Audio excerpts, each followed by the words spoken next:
अक्रूर जी के द्वारा भगवान श्री कृष्ण की स्तुति। अक्रूर जी बोले, प्रभु आप प्रकृति आदि समस्त कारणों के परम कारण हैं। आप ही अविनाशी पुरुषोत्तम नारायण हैं तथा आपके ही नाभि कमल से उन ब्रह्मा जी का आविर्भाव हुआ है जिन्होंने इस चराचर जगत की सृष्टि की है।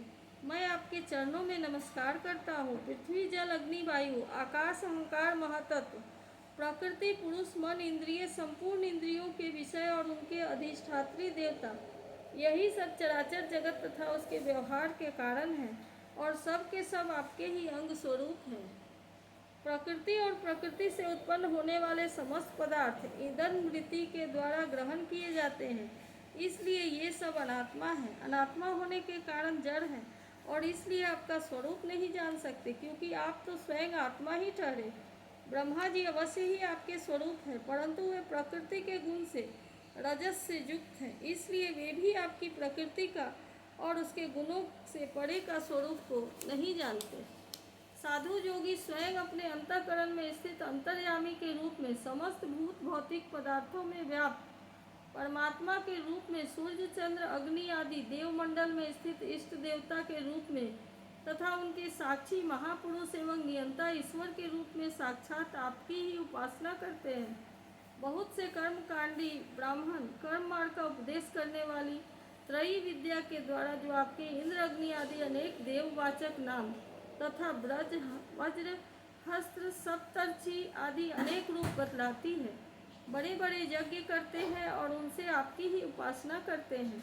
बहुत से ज्ञानी अपने समस्त कर्मों का संन्यास कर देते हैं और शांत भाव में स्थित हो जाते हैं। वे इस प्रकार ज्ञान यज्ञ के द्वारा ज्ञान स्वरूप आपकी ही आराधना करते हैं और बहुत से संस्कार संपन्न अथवा शुद्ध चित्त वैष्णव जन आपकी बतलाई हुई 5 रात्र आदि विधियों से तन्मय होकर आपके चतुर्व्यूह आदि अनेक और नारायण रूप एक स्वरूप की पूजा करते हैं। भगवान दूसरे लोग शिव जी के द्वारा बतलाए हुए मार्ग से, जिसके आचार्य भेद से अनेक अवतार भेद है, अवान्तर भेद है, शिव स्वरूप आपकी ही पूजा करते हैं। स्वामी, जो लोग दूसरे देवताओं की भक्ति करते हैं और उन्हें आपसे भिन्न समझते हैं, वे सब भी वास्तव में आपकी ही आराधना करते हैं, क्योंकि आप ही समस्त देवताओं के रूप में हैं और सर्वेश्वर भी हैं।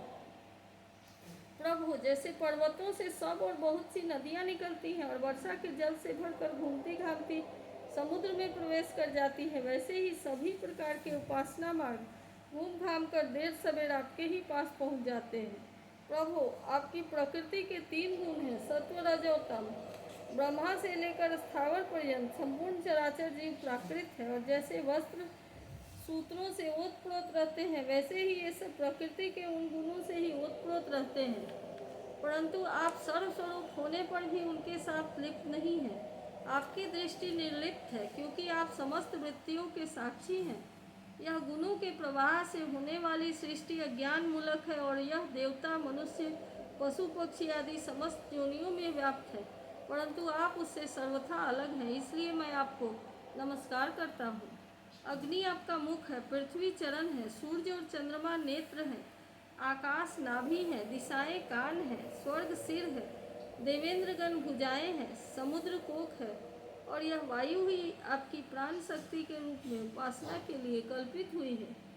वृक्ष और औषधियाँ रोम है, मेघ सिर के केस हैं, पर्वत आपके अस्थि समूह और नख है, दिन और रात पलकों का खोलना और मींचना है, प्रजापति जनेन्द्रिय है और वृष्टि ही आपका वीर्य है। अविनाशी भगवान, जैसे जल में बहुत से जलचर जीव और गुलर के फलों में नन्हे नन्हे कीट रहते हैं, उसी प्रकार उपासना के लिए स्वीकृत आपके मनोमय पुरुष रूप में अनेक प्रकार के जीव जंतुओं से भरे लोक और उनके लोकपाल कल्पित किए गए हैं।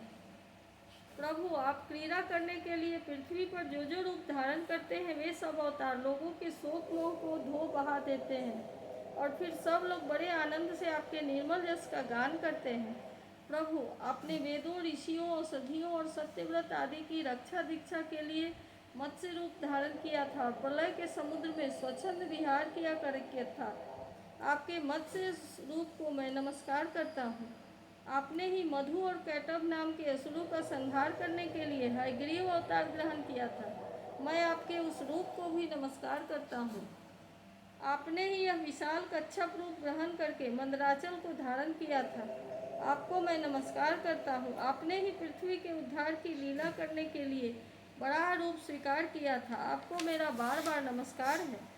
प्रहलाद जैसे साधुजनों का भय मिटाने वाले प्रभु, आपके उस अलौकिक नृसिंह रूप को मैं नमस्कार करता हूँ। आपने वामन रूप ग्रहण करके अपने पगों से तीनों लोगों को नाप लिए थे।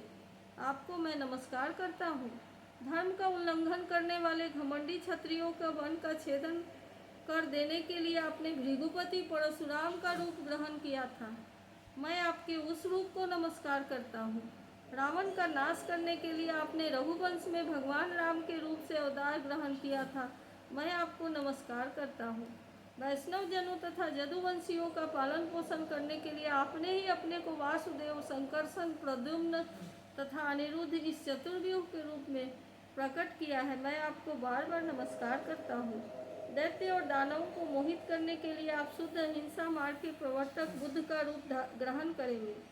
मैं आपको नमस्कार करता हूँ। और पृथ्वी के क्षत्रिय जब मृक्ष प्राय हो जाएंगे, तब उनका नाश करने के लिए आप ही कल्कि के रूप में अवतीर्ण होंगे।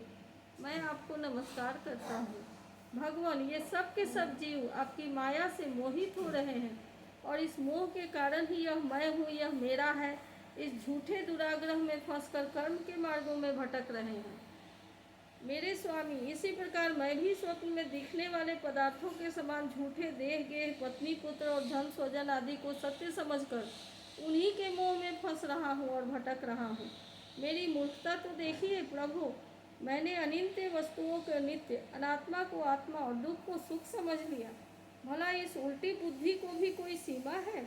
इस प्रकार अज्ञान मत सांसारिक सुख दुख आदि द्वंद्वों में ही रम गया और यह बात बिल्कुल भूल गया कि आप ही सच्चे प्यारे हैं। जैसे कोई अनजान मनुष्य जल के लिए तालाब पर जाए और उसी से पैदा हुए सिवार आदि घासों से ढका देख ऐसा समझ ले कि वहाँ जल नहीं है, तथा सूर्य की किरणों में झूठ मूठ प्रतीत होने वाले जल के लिए मृग तृष्णा की ओर दौड़ पड़े, वैसे ही अपनी ही माया से छिपे रहने के कारण आपको छोड़कर विषयों में सुख की आशा से भटक रहा हूँ। मैं अविनाशी अक्षर वस्तु के ज्ञान से रहित हूँ। इसी से परे मेरे मन में अनेक वस्तुओं की कामना और उनके लिए कर्म करने के संकल्प उठते ही रहते हैं। इसके अतिरिक्त ये इंद्रियां जो भी बड़ी प्रबल एवं दुर्मनीय है, मन को मथ मथ कर बलपूर्वक इधर उधर घसीट ले जाती है। इसीलिए इस मन को मैं रोक नहीं पाता।